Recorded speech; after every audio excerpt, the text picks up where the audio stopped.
In this video, I will show you how to turn off active status on Facebook. Let's get started.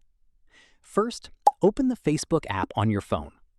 Next, tap the menu icon in the top right corner on Android. Scroll down and tap Settings and Privacy, then select Settings.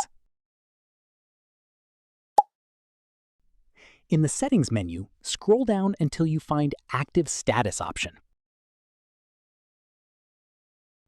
Tap Active Status from the results. On the Active Status page, you'll see the option Show when you're active. Simply tap the toggle to turn it off. A confirmation message may appear. Tap Turn Off to confirm your choice. Once disabled, other people won't be able to see when you're active or recently active on Facebook. Keep in mind that you also won't be able to see the active status of others. That's it. You've successfully turned off active status on Facebook.